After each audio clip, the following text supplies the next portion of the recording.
Hello.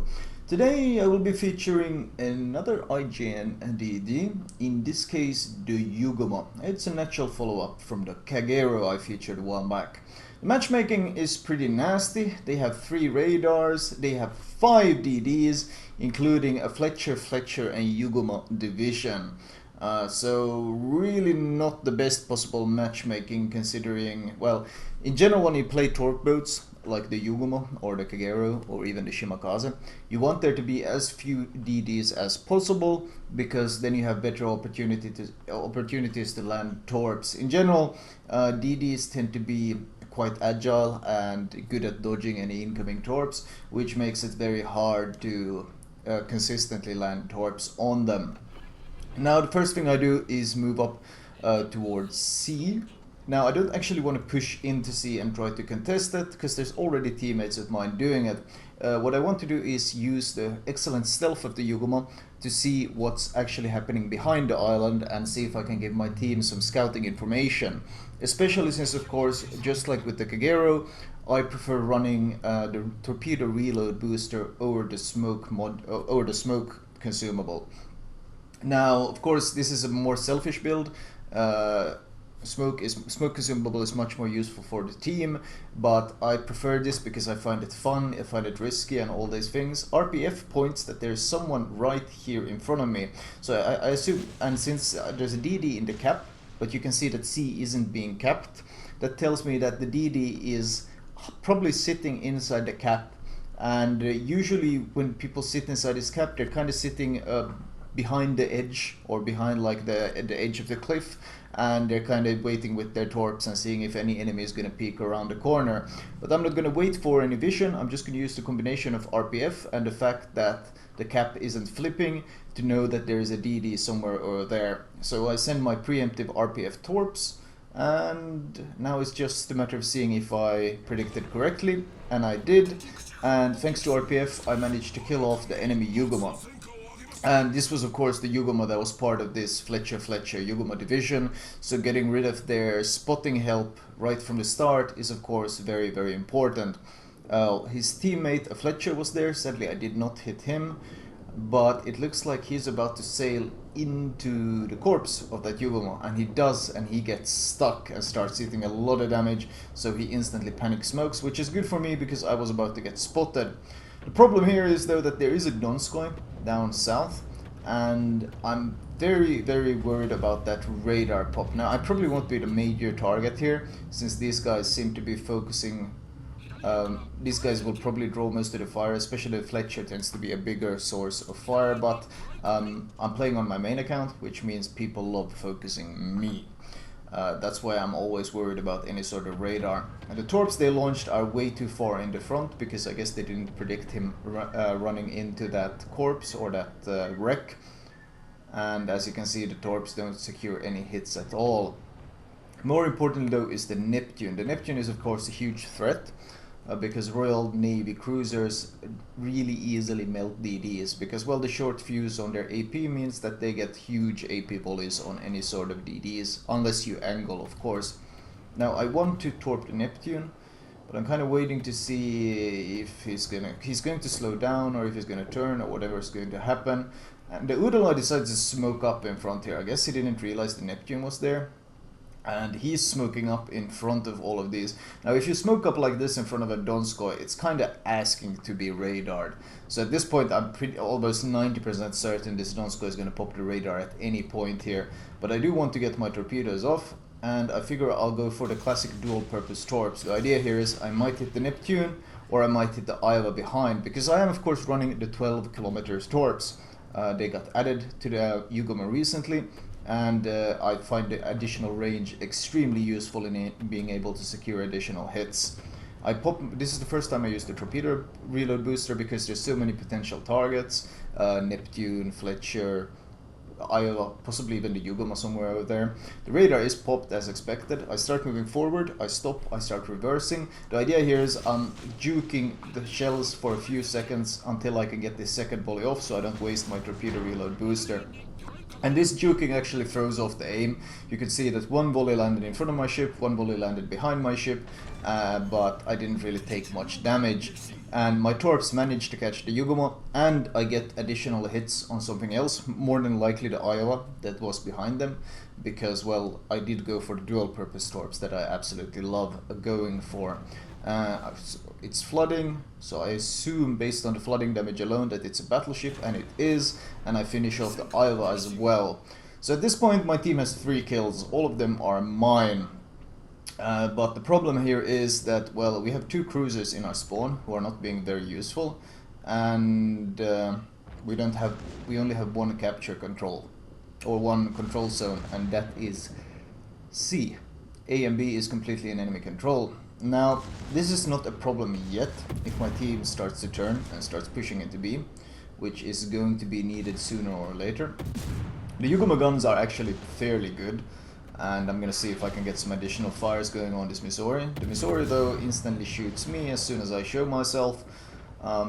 Bit surprising considering I thought he had bigger problems to deal with than me right there, but it's kind of a pretty common thing when I show myself. Getting no additional fires, I was just hoping to get a fire on him, but ultimately not worth it. Not worth it to stay around just for the guns. I'll go help my Fletcher at B instead, since there's a Des Moines and there's a lot of stuff at B that will no doubt require my help.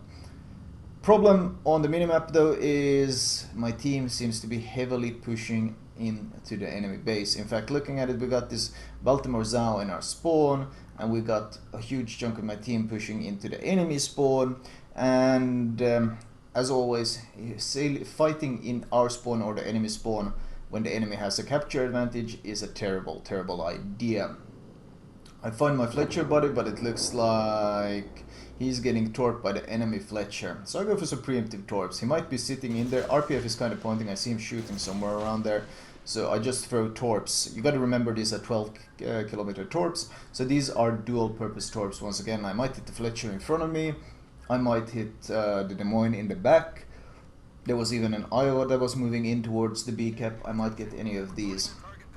At this point, I'm really starting to tell my team, stop sailing around in enemy spawn, go B. We see we got a Fletcher, we got a Missouri, we got an Amagi, we got all these ships who are sailing around towards the enemy spawn, which is of course a terrible use of resources. A Fletcher is one of the best capture point contesters. A Missouri with the radar is fantastic in helping us fight. The enemy still has 4 DDs alive, and we could really use this force helping us fight at B, because the enemy team has gotten some kills back, and because they are holding 2 caps to 1, they are clawing a pretty significant lead here. Despite everything I've done for the team so far, this is becoming problematic, especially with the Cyclone kicking in now. A team that is as split up as ours, with sailing around in the enemy spawn, are not even going to be able to shoot into B because of the Cyclone. My torpedo reload booster is about to come up, so I'm going to see if I can perhaps wreck this Iowa. The idea, of course, when you use torpedo booster in situations like this on the same target, is that you want to land 1 torp with your first volley, get the flooding, force the repair, and then when you pop your torpedo booster, you land a 2nd volley and hopefully get a permanent flooding. Now, the reason I'm pointing at my camera this way is because I'm turning my guns. Now, I could hold right click and keep staring into the cap, but there's no real need because I'm actively staring at my minimap, because minimap renders ships before you even see them anyway. However, the Iowa pops up in vision, so there's no need to turn my turrets. More worryingly, the Ognavoy pops up very close, so he's going to be my priority target. Now, Ognavoy spots me now, and I launch torps straight at him. You see, he saw my first volley of torps, no doubt, so he's probably expecting me to not have any more torps. That's a common, you see torps go past you, he's like, oh, he's used his torps, we can just go hunt him. But Ognavoy firepower isn't that scary, so I have no real issues picking a fight with him. And my 2nd volley of torps catches him completely off guard, and 1 tick of flooding kills him before he even has time to repair. And I do shoot some shots at the Benson, and note that I shot that volley with like 59 seconds left. I shot the volley, which means that 20 seconds after that, at 39 seconds, my firing debuff will disappear. So I hold my repair of this engine, I hold it, and now I pop my repair, and just seconds after I get undetected. And the idea here is, of course, I want to repair my engine, to speed boost, to get away, to create distance as quickly as possible so I don't get spotted again. But I don't want to blow my repair too early, because if I get set on fire, not only do I take a massive amount of damage, but I'll also be spotted across the map. So that's why I pretty much timed it until the moment I was about to get undetected. That's when I used my repair. Whenever you fire, it's 20-second debuff. So if you glance at your clock in the top right corner, you have a timer. If you glance at it the moment you shoot, you can accurately tell exactly when you're about to get undetected, and you can use it to your advantage to get the timing perfectly, like I did there. Now, I launched preemptive torps at the Iowa, but it looks like he's turning away, which isn't really that bad of a thing for me, because I'll be able to hunt down their last DD, which is the Benson, which is no doubt going to go contest C. My DDs are dying, and in fact we only have the Fletcher who was running around in the enemy spawn hunting kills. So if I can get rid of that enemy DD, it would be a great boon for my team. And this Iowa thinks is pretty smart by turning away and basically completely abandoning the fight. But what's actually happening here is I'm herding him away. He dodged my torps by turning away, yes, and I'm more than okay with this, because he's an obstacle between me and the Benson. And I want to be able to hunt that Benson down, kill him. In this way, they got nothing to contest C, they got no more DDs left, and that pretty much secures us the win, since they'll have no DDs against 2 of our DDs. I want to launch preemptive. RP has already switched to the left, so I know the Benson is very close. So I launch preemptive torps at the Bismarck, and then I focus on the Benson. Sadly though, my first volley does not kill him, since I land 3 shells out of 6, which isn't very impressive, but I do finish him off with my second volley, and I do secure my Kraken as well. The Bismarck though instantly performs this panic turn maneuver. It could have been because he dodged me, or it could have been because all of the presence we have in B right now, and he wants to turn away from that. Ultimately though, it doesn't matter, my torps miss. But I instantly stopped shooting as soon as the Benson died, so he doesn't really have time to retaliate in any way to me. And I'm gonna see if I can maybe get some torps in on this guy. I find that, well, there's a possibility. The problem is my team has him within their sights, so I don't really know how many people can shoot him. It's not that easy to see which ones are within the 8-kilometer distance. Ultimately though, with so many allies down south from me, I'm also a bit hesitant to use full volleys of torps here, but I will go for 1 volley. The second one is still reloading for a good 20 seconds, so I'm gonna drop 1 volley his way. It looks like he's turning. I'm 6.3 km away, so might as well go for the torps. Ultimately though, I want to get to the other side of the map, and this Bismarck is kinda in my way right now, so I have to get rid of him. However, just as I launch the torps, he takes some huge AP hits, and even further ones before I can even shoot at him, so he is completely dead. I ping the map where my torps are right now, and I give them care for my torps in chat, and I give some additional pings to make sure that my team is aware that there are friendly torps heading their way. And this is just in case. I mean, you never know. Well, it's very unlikely that my torps will hit any friendlies, but it's always good if you suspect that your torps will be encroaching on friendly territory, and there is even a chance that your torps might hit friendlies. Ping the map and let them know in chat. Don't just write in chat. In the middle of a battle, it's highly unlikely that people will pay that much attention to the chat itself. Like I won't read chat too often myself, because I'll be so focused on the game and on the minimap. But if you ping the minimap, which is something everyone should be paying attention to, if you ping the minimap and then if people wonder what the hell is this guy pinging about, then they'll read chat and then they realize why the pings are happening. So that's always a good combination of getting someone's attention. You ping, you write, you ping again, and that way they should have a heads up. Yes, there are torps heading my way, and I shouldn't be eating these. Now though, the enemy really only has 1 ship left, which is the Iowa that fled earlier. He thought he was like being pretty smart about dodging my torps, but ultimately he took himself completely out of the battle. This Bismarck was all alone, the Benson got left all alone. Instead of them having a unified supporting group here that could have taken on or the group of ships that my team had left, they split up in such a way that they ended up fighting one versus several people over and over again.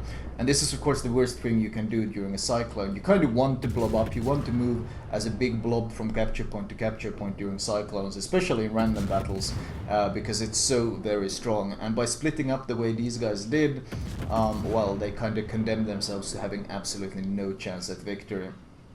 Working here to see if I could get some additional damage going, but sadly absolutely no chance of getting that kill with 2 battleships there.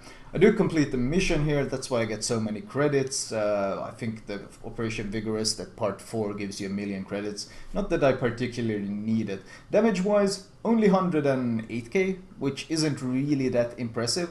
But then you gotta consider that the damage I did was mostly to DDs and a Neptune. So that explains, well, 3 devastating strikes with this little damage, and of course why I got so much XP. 9.3k free XP, 12.2k normal XP. This is of course running these Bismarck flags.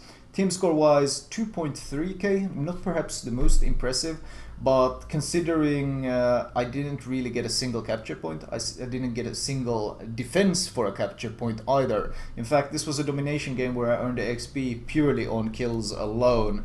The XP suddenly doesn't seem that bad at all. Looking at the detailed report, you do notice that I have in fact done some team kill damage, and that's a torp I landed on a friendly. And this is of course the downside of running these 12-kilometer torps, especially during something like a cyclone. Even though you warn people, and when you throw out torps, you warn them, you give them a heads up, you might still land an accidental torp on a friendly. I'm lucky it was only one, and it wasn't really like a big deal. He survived the end of the game, so it didn't really change the outcome in any way. But I mean, if this can happen to me, I can easily also see it happening to someone else. So keep that in mind during cyclones, that your torp range is 12 and your vision range is only 8, so it's very easy to end up with accidents like this. Otherwise, damage wise though, Ognavoy, almost 15k, Yugumo, I one-shot him at the start, Neptune, 36k, so very valuable damage given here. Not too much gun damage, which you can get decent gun damage on the ship, because the guns are so very consistent and quite strong on the ship. But when you don't run a smoke build, you don't really end up using the guns as much as you might otherwise, because I find this torpedo build to be so much fun. Anyway, I'm still using my IGN recommended build, but I might as well show it since I don't think I've done a Yugumo commentary before, or actually it's been a while since I've done one regardless. Right, as usual I'll start off with the modules. Now the stock Yugumo isn't actually that bad of a ship. Like, the hull upgrade gives you a very minimal amount of health and rudder shift, and the default range of 10.9 isn't bad for a torpedo boat at all. And the default torps aren't really that bad either. 10-kilometer range is more than enough to comfortably be able to stealth torp and be useful. So the stock Yugumo is not something that particularly requires free XP. But in order of upgrading, I would try to go for the Type 93s as soon as possible. If you don't like, buying the A3s isn't necessary, but if you want to try playing with them, the 8km torps that are very fast are quite fun. But ultimately though, because of all the radars and hydros and spotter planes and all the garbage that exists at high tier, I do highly recommend the 12km torps. Just like on the Shimakaze, for the very same reasons, I think the 12km torps are the strongest one. So I would go for these as soon as possible. Once you have that, you get the B hull for the additional health, the slight boost in rudder shift, and then finally you go for the gun range increase, which can be quite useful because, well, as I said, the guns are pretty okay. 7% fire chance, not that impressive, but when you do want to use them, being able to set fires on battleships far away can be quite useful because the HE and AP velocity is very good. Consumables wise, priority number 1, I would say probably the repair, followed by the booster or the smoke, depending on which one you use. If you use smoke, then I'd probably get smoke before repair. And finally, engine boost 1 or 2, depending on which one you can afford. Upgrade wise, main armaments mod 1, followed by aiming system mod 1. Once again, AA not good enough, turret reverse not important enough.